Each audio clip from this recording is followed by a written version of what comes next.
Vernon Lindsay. What's happening, good people? This week we are going into the classroom here with me. I gave a lecture earlier this week about positive self-awareness and anxiety for medical students, and it went really well. I had several students come up to me afterwards asking for additional information, just following up with different questions, and I know that it was a really good talk. So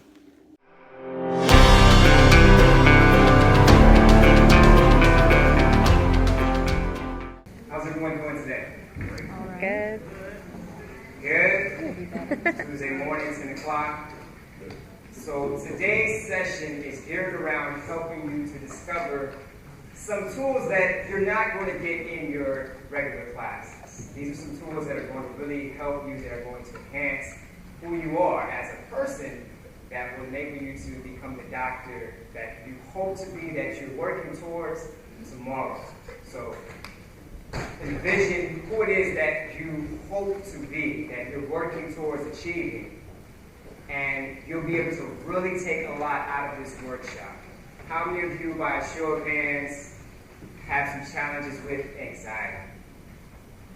Okay? You don't want to put your hand all the way in the air because that's embarrassing, right? No. How many of you have challenges around just feeling good about yourself sometimes? About what? Okay? Just feeling good about If yourself. we're honest with ourselves, we often have these challenges. Whether we're talking about anxiety or positive self-awareness, we're going to have some challenges, especially as you go through this process of becoming a medical doctor. Okay, let's get into today. I have 3 goals. 1, I'm going to help you define positive self-awareness. 2, I need you to understand what anxiety is. Help you define anxiety. And then number 3 is to help you understand how to increase positive self-awareness and then how to manage that anxiety. So keep your eyes on these 3 goals as the purpose of our meeting for today. All right? First assignment. I want you to write down 10 positive statements about yourself. 10 positive statements about yourself. You got 2 minutes. They have to begin with I am. Go. Okay. Now, with that list that you just created, think about it. Look at it one more time. Okay? Everyone look up at me. Okay, have all eyes?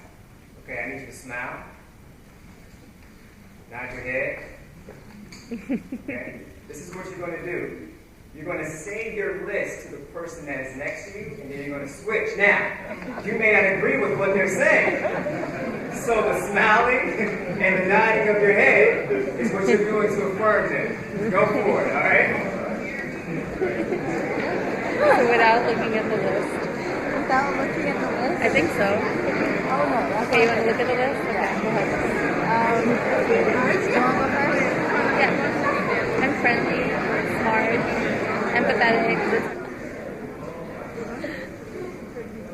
I took that from you, the happy to be in med school. Thank you. Despite being Okay, now I saw many of you participating in the activity. Several of you opted out. You said, I don't have time for this foolishness. I'm in med school. Why am I doing this? It's extremely important that you get into this habit of doing it. Okay? Every single day.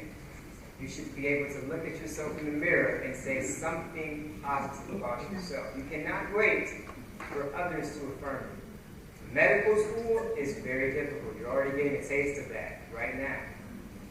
But you have to be willing to do that extra work, that internal work, that will help you get through another day. So when I say positive self-awareness, I'm talking about having a clear possession, a clear perception of who you are. So that means, as you see in this mirror, sometimes in the morning, you're going to have to get up and say, I love you. To yourself. Not to anyone else, but to yourself. Now, I'll admit, the first time I do this, I did this. I don't do this every single day. But the first time I did do this, I was like, this is really weird. I love you, man. Like, it's really awkward, right? But again, you can use your phone, you can record it, whatever it is. Sometimes you're going to have to remind yourself that you love you, right? You've probably heard at some point in time that if you don't love yourself, how can you love anyone else? So you have to begin by loving yourself in order to do well in medical school, because it will be difficult. It will be difficult. Okay? Let me tell you a story. You see, 85% of people, right, they suffer from some form of low self-esteem. And it often goes in sort of like, ups and downs, right? You have these times where you feel like you're high, feeling great, feeling like you have all the confidence in the world. And other times you feel like, I'm just not really feeling good today. I'm not feeling myself. So when I first came to the island, I've been in Antigua now for a little bit over a year. I went over to the beach at Dickinson Bay. How many of you know that beach by Sanders, the Sanders Resort? Okay, some of you do, right? How many of you know that I also train a martial art called capoeira? Maybe you do, maybe you don't. So capoeira is a martial art, very much like Japanese Brazil. It has acrobatics, it has dance movements, self-defense, there's music. So I went to the beach, Dickinson Bay Beach, and I did some training, right? And I recorded video. As you see, I'm doing some recording today. And I took that video and I put it up on social media. And I was trying to create a name for myself here in Antigua because no one has ever taught capoeira here. And I was saying, okay, if I put this video out there, I can reach out to fitness centers, I can connect to the community, I can get these resources going in order to make some things happen for capoeira here in Antigua, right? Put the video up, and kind of like clockwork, people started contacting me and trying to figure out when I was offering classes, right? So I went and I took this meeting, and this meeting was, I'm not going to say where it was, but this meeting was at a particular facility in Antigua, right? And I meet this lady, and we're having a great conversation. We're both fitness people, so we have a lot in common. And then she gets to this point where she says, everything is really good with me. I've been working out consistently. There was a time where I couldn't work out at all. And as you look at me, she says this to me. I got these really thick thighs. Now, look at this woman right here in this picture, right? Her thighs are not thick, right? Okay? This woman's thighs, they were not thick, right? Now I realize I'm kind of out of the game. I've been married now almost 10 years. And I realized that she's probably fishing for a compliment, right? How many of you have ever done that before? You don't want me to hit, okay, but she doesn't, all right? So I realized that's what she wanted. She wanted me to affirm her. She wanted me to say, your thighs are not thick. They're beautiful. They're perfect. I didn't do that, but I did say you're okay, right? Oftentimes we internalize these very negative images about ourselves. We're looking for other people to affirm who we are. When in reality, we need to affirm ourselves and just look at that other external validation as just kind of the icing on the cake. Every day, no, you're not going to feel beautiful. Every day, you're going to wake up and you're going to feel like, I'm not really the person that I need to be or I should be. There's going to be challenges like that in your life, right? But you must continue to, again, begin with affirming yourself and not look for the external validation that comes. Now, why is all this important? As you can see, right? 41 to 56.7% of medical students, it's just a range, suffer from some form of anxiety. We're talking about depression, 12 to 30%. 11.9 to 19%. We're talking about stress, right? So I know that many of you did not raise your hand when I first asked that question. I said, hey, how many of you suffer from anxiety? Many of you were like, yeah. It's very common in medical school. As I talked to my students yesterday who take capoeira with me on Monday evenings, they said that anxiety, depression, that's all a part of the course of being in medical school. You're going to experience that at some point. You are not alone. The point is to create awareness around that and then create strategies in your life to help you through that process. Okay? So, everyone, please stand up. Please stand up. Yes, stand up. But he was like singing the song. The Eminem song. You know what I'm saying? So some of you may have similar items, similar sentences on your list. Okay? There's a researcher named Cuddy who talks about the importance of creating a Superman quote right before you want to do something very intimidating. In your case, you could be thinking about, okay, I'm going to go in and take this exam, right? One of the things that you can do, right? It's like, literally, I want you to do this too, right? You put your hands on your hips, right? It's like you're superhuman, right? Okay? And then you repeat after me, you say, I am beautiful. I am beautiful. I am disciplined. I am disciplined. I am earning this medical degree. I am earning this medical degree. Now, the more you say that, the more you look at yourself like a superhuman in the mirror, the easier it comes for you to believe this. Have a seat. Have a seat.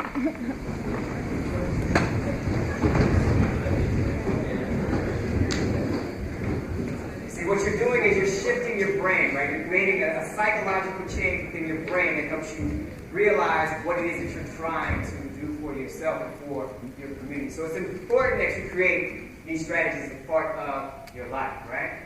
Reinforce the positive. You may not have a circle of friends that can help you to really think about all that you have come through, all that you are doing. They may not be able to affirm you. And so you have to use different resources, right? Some of you are going to experience failures. You're going to have some challenges here. Some of you may fail in actual terms. But what you need to do, as this statement says, you need to realize that just because you fail, it doesn't mean that you're a failure. This is a learning opportunity. It's a way for you to assess what you've done wrong, maybe what you've done right, and then figure out how to improve and go forward.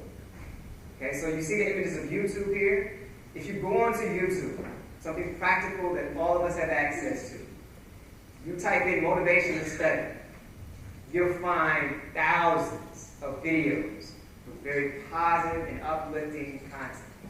So if you are the type of person who likes to listen to music while you're reading or while you're doing a PowerPoint review, turn on YouTube, go to one of those videos, and you'll hear that stuff that will take place within your subconscious. And eventually, you will actually believe it. You will believe it. So you have to do things consistently that reinforce the positive within you. Don't compare yourself to others. I know students that have literally deleted all of their social media accounts while they're here in medical school. I mean, how many of those people are really your friends? I mean, outside of Facebook, right? Or outside of Instagram, how many people are really following you? You know, as you get older, you realize that no one really cares about what you're doing. And so it's very, very important that you have that awareness of yourself and keep pushing through. If you don't respond to a message, no one is going to die. It's going to be okay. So delete it. Delete it. I just deleted my Facebook Messenger and LinkedIn because I was not the accounts completely, but at least I took those apps off my phone because I got tired of looking at my phone and seeing notifications and feeling like I wasn't doing something. And so you have to do what's necessary in order to, again, give you that focus, in order to help you feel good about yourself. It's only natural for you to go on social media, see someone living a life, got a beautiful family, the kids, got the incredible house, and you envy that. That's only natural, right? And so you have to protect your brain, protect your mental state of being, and just delete and remove yourself from it. It's easier said than done, I know. But it's important. You are here to achieve greatness. If you cannot become or cannot see yourself becoming that doctor, then you are in for a long, hard time here at AUA. How many of you have the white coats? Not yet? Next month. I see a couple people may have gotten their coats early, okay? Once you get that coat, you should put that on in the morning, every day. Hi, Dr. Such and such. It's very weird, yeah? But, again, it reinforces you when you feel like, I really don't feel like looking at multiple choice questions for the next 5 hours. This is stupid. But then you say, oh no, Dr. Such and such has to do what they have to do in order to make this happen.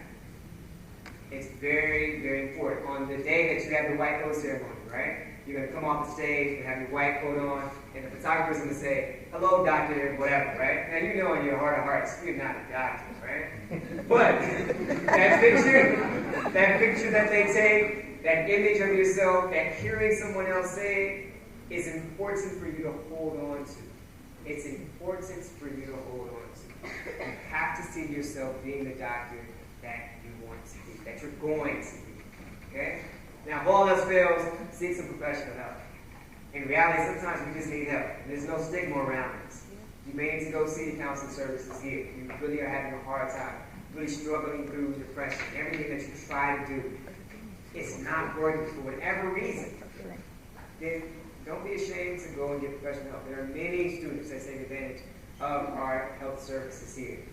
So if you need help, I know we don't like to talk about failure, we don't like to talk about challenges at AUA. Everybody's got an 80 or 5 or whatever in each exam. It's not the reality, okay? Go get your help. Go get your help. Okay? Now, let's move into a little bit of talk about anxiety. Okay? All right, let's take a deep breath in. Go. Breathe out. One more time.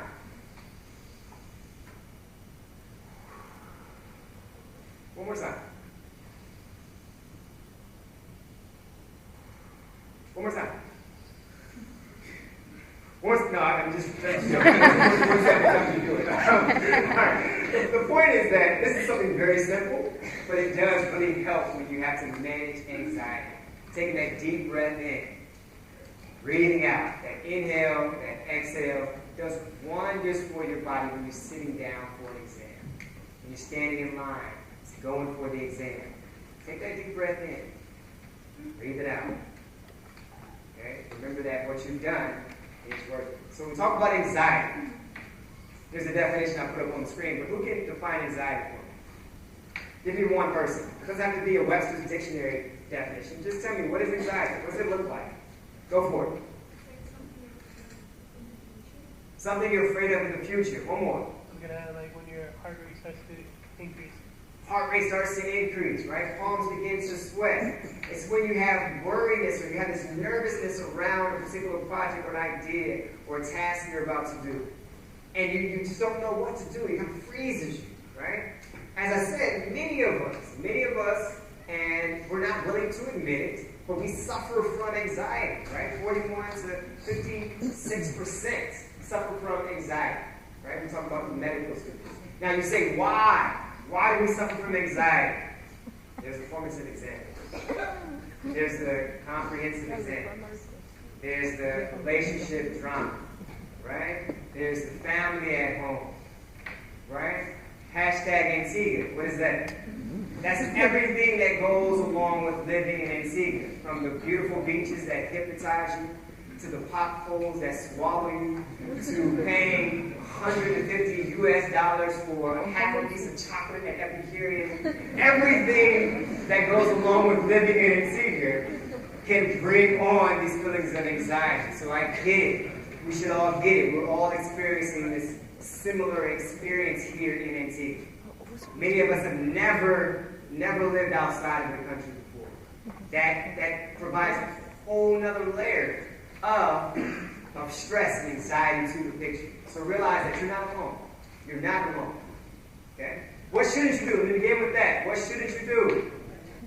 Don't you should not resort to smoking and cigarettes. Cigarette smoking and drinking. Right? We often think that, okay, those types of actions can help us alleviate anxiety. But in reality, if you look at this study, they say that actually increases your chances. It increases those episodes of anxiety when you resort to smoking cigarettes, when you resort to drinking alcohol every weekend. That can really increase your anxiety. If you're suffering from it, this is not the way to cope with it.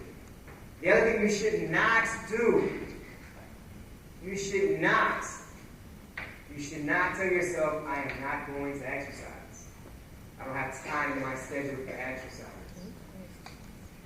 So many students tell me that. I had a student in my office just last week. She said, I'm here, I'm happy to be here, and I'm just going to go all in. So that means I can't go to the gym. I just got to study all day, every day. It doesn't really work that way. You need to exercise. It helps with your brain function. It helps to reduce stress. It helps to manage anxiety. Right? When you're having those challenges with your body, when you feel your palms sweating, and you're really kind of confused about what to do, that is anxiety building up. And through exercise, you find a very natural remedy to manage that stress. Because every time you exercise, you put stress on your body. So then your body knows, okay, what do I do when I have to sit down for an exam? I do what I've done when I exercise and when I train my body. Okay? What you should not do, undersleep or oversleep. Okay, let me explain this to you. So, in the left, that is the recommended. Okay?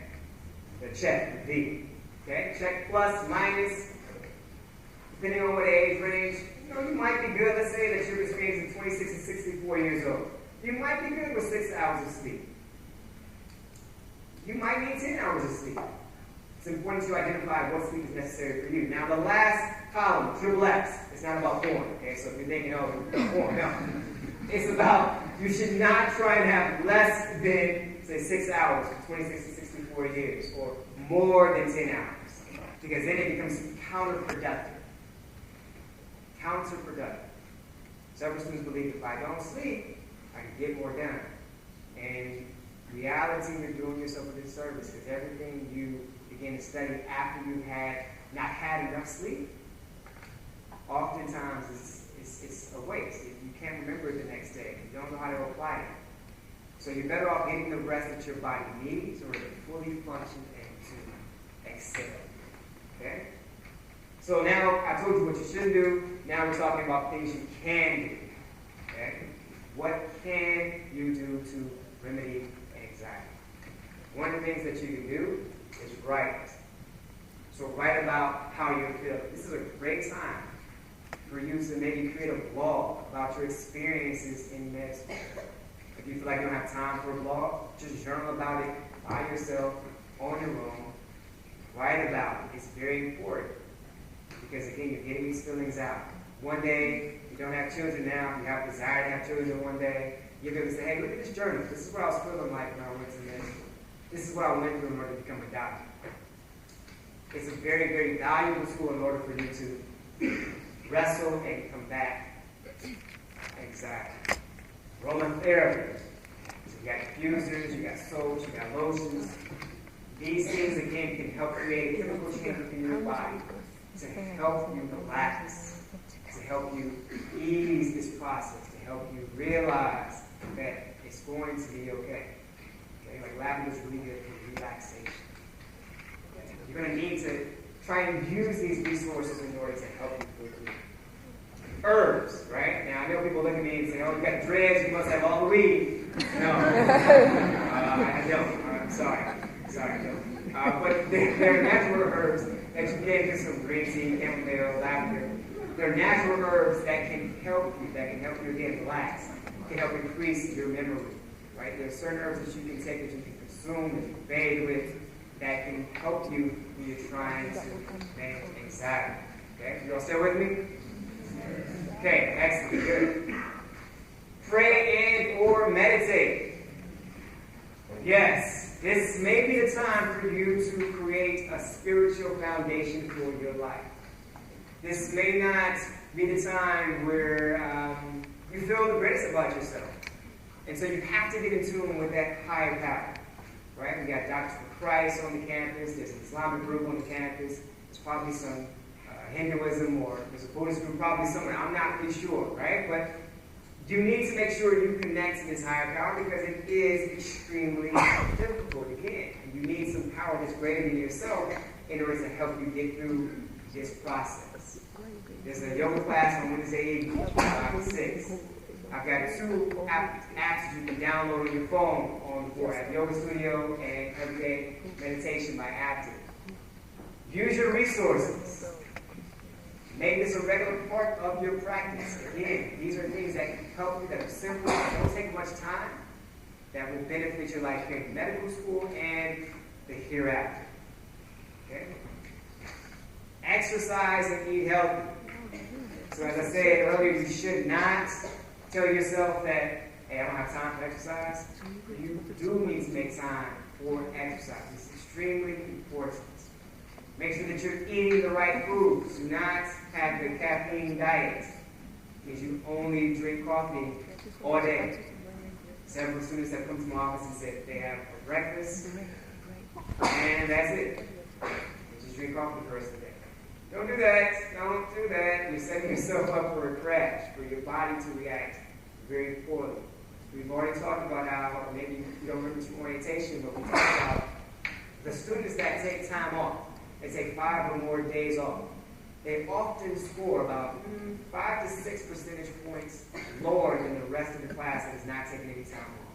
So when you don't exercise, you don't eat healthy, you are making sure that you become a part of that group because you're going to have to take some time off to get better. So exercise, eat healthy. I cannot stress it enough. Okay? Creative outlets. Oftentimes, we get into the medical profession, we get into the science field, and we begin to think that I need to leave all of the creative things that kept me going, things I did in high school and undergrad. We need to leave all of that behind. And now it's the time to be really focused and very rational about this approach. No, in reality, you need something creative to do. You need something outside of medical school in order to help you manage your anxiety. So if you've ever had anything that you really enjoyed doing, you had a hobby, maybe it wasn't encouraged, this is the time to come back to that in order for you to manage your anxiety better. Okay? Attend small group, make small group. So you have to go to small group, obviously. But you also want to make time to create your own small group that meets outside of class. Now, this small group is not just a group of folks that you get together with and you study over there, I study over here. That's ineffective. You want a group where you all take time, you stop, you say, hey, I'm doing X, Y, and Z. Can I teach this material to you for the next 15 minutes? And then you can poke holes in where I don't understand things. And then you swap. So it's very important that you take time within your small groups that you make in order to ensure that you all are really understanding that material. You can take your level of comprehension to a whole new level by trying to teach someone else that material. So attend small group, make small group. Your preparation is the foundation for you to really combat and defeat anxiety. Okay? I can't say that enough. If you are very confident as you walk into taking an exam, because you know you've done everything that you could ever possibly do, then you are going to have that confidence that's necessary in order for you to tell anxiety to shut up. Like, I've did everything I need to do. I've met with my groups. I've read the book. I've looked at the videos. But that comes with, again, preparing. You tell yourself every single week, I got to have an entire day off to myself. It's not a good look. You can take some time off. That's okay. But not the entire day. Every single day, you should be making some progress. If you do nothing more than answering 10 multiple choice questions, you've made progress. And you can still have the remainder of the day to do what you want to do. But every day, you approach it with that understanding. I have to prepare. This is my chance. And you make progress every single day. Time management. It's kind of what I was just talking about. You wake up every day during the week at 6 a.m. You wake up on the weekends at 6 a.m. also. It's self-discipline. It's not fun, but again, it leads to your overall success. You can't say Saturday and Sunday, I guess I'll sleep into noon today. Because when you become a doctor, you're not going to say, oh, it's Saturday and Sunday, you don't work, no one gets sick, no one gets shot on the weekends. No. Which brings me to something else. I have a friend who lives in Chicago, from Chicago. And he's a heart surgeon. And we were at the house when they had kids a similar age to mine. This was probably about, I guess about 4 years ago. I haven't lived in Chicago since 2016. And our studies got really crazy before that. About 4 years ago, we were talking, we were having a conversation, we were at the house. And he says, you know, when you're teaching the students, and at this time I was teaching at the University of Illinois, Chicago, he said, make sure they have positive self-awareness. Make sure that they understand how race and how racism works. Even those that are going into the medical field. You may say, okay, where did this come from? Why is this important, right? He says, because one day, when they are practicing medicine, there's going to be a gunshot victim that comes into the hospital. And this is what happened to him. Right? He said, there was one evening, Saturday evening, I was working my shift, and a young black male was shot in Chicago, and they bring him into the medical facility. And he listened to his colleagues, people he was working with, and they said, oh, here's another black gangbanger just shot. Now, they didn't know anything about his history, but they assumed, again, that he was a gangbanger. Now, you're saying, okay, why are we talking about this? From anxiety, positive awareness. I'm saying that you need to constantly do those things that are positive, that help create your awareness around who you are, because you need to understand how this works within our society. So as you become a doctor, as you begin to think about this process, I want you to really develop these strong reasons for going about this process. If you're trying to make an impact in the community, then really understand that these tools that I'm giving you about managing anxiety, positive self-awareness, they're extremely important to your overall goal. Because we need people that are aware. We need people who possess positive self-awareness, right? Maybe you don't get the whole race and racism thing and how that works in the U.S. if you're not from the U.S. But you need to understand that that's a part of your practice. And so it's important for you, wherever background you come from, that you understand who you are, and so you don't feel the need to look at your patients and say, oh, it's just another thug, it's just another single mother. These things are important for you to develop, again, that awareness for you today that's going to help you become the doctor that you hope to be tomorrow. Now, lastly, all this stuff about anxiety, positive self-awareness, these are all more natural remedies. These are things that do not require medication. Some of us will require medication. They will require some professional assistance. In the event that that does happen, we've got you covered here anyway. You have to be willing to get up and explore those resources. Okay? With regards to anything that I've shared with you today, I want to know, one, if there's any questions, and if you feel so free, please just give me a nod and let me know if something worked or something didn't work. So overall, again, if you're experiencing anxiety, you're not feeling good about yourself sometimes, remember you're not alone. Even the person next to you that says that they're scoring a 70 or 75 or 80 or 90 on every exam, chances are likely they're not. And even if they are, they're still having some challenges. They're still not feeling confident about themselves. Oftentimes we have a victory, and then we go home and say, oh, that wasn't that great. Why did I do that? Right? So even those who are excelling are still having challenges. And realize that, again, you have resources, you have support. All you have to do is reach out and let someone know that you're in need. If that's it, I'm done. Thank you. Alright, if you like this content, I'll be back to my shorter videos next week. They'll be likely under 10 minutes. Most definitely under 10 minutes. I know today was long. But like, subscribe, and share. Peace.